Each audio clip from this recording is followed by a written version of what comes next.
Waqt li l-Uffiċċju tal-Awditur Nazzjonali għadu qed jagħmel l-investigazzjoni tiegħu dwar kif ingħata l-kuntratt tal-estensjoni tal-Power Station ta' Dellimara, il-Gvern ħareġ 40 miljun euro biex ħallas lil BWSC waqt li din il-ġimgħa beda x-xogħol f'Dellimara. Il-Prim Ministru jaf b'dan il-ħlas għaliex it-tender għadda mill-Kabinett. Telat ukoll għal deċiżjoni quddiem il-Kabinett ġiet approvata iva.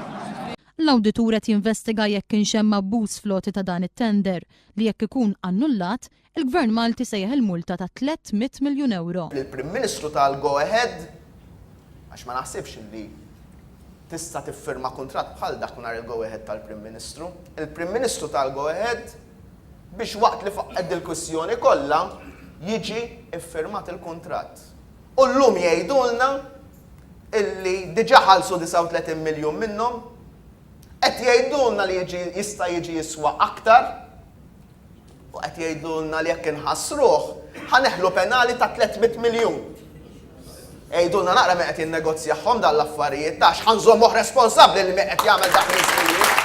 Ħanżommuh responsabbli li qed jagħmel dak l-iswijiet. Il-Ministru tal-Finanzi Tonio Fenech ġustifika l-last 40 miljun euro f'dan l-istadju għaliex l-awditur qatt ma talab li l-proċess ikun sospiż. Il-kuntratt kien jistipula li l-Ena Malta tħallas kwart ta' somma bil-qudiem. Żied jgħid li l-Gvern ħallas ukoll 15 miljun euro oħra għax-xogħlijiet ta' inġinerija bażika tal-impjant kif kien definit mill-kuntratt. B'hekk b'kollox il-Gvern diġà tal il-BWSC mal-40 miljun euro. Deċiżjoni li Gonzi jgħid li m'għandha tħalli ebda effett fuq l-eżitu tal-investigazzjoni li qed jagħmel l-Awditur Ġenerali. Tat influenza l-investigazzjoni jekk jiena stess iddeċidejt illi id-dibattitu fil-Parlament jistenna sakemm l-awditur ilest ir-rapport. Kull darba li nsemmu l-Power Station, mhux veru, membri parlamentari.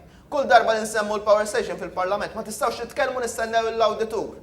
Mela aħna ma nistgħux nitkellmu imma jista' joħroġhomlhom iċ-ċekkijiet u ċ-ċekkijiet ħerġin u ħerġi qatih. L-investigazzjoni tal-Uffiċċju tal-Awditur ilha għaddejja minn Mejju tas-sena l-oħra.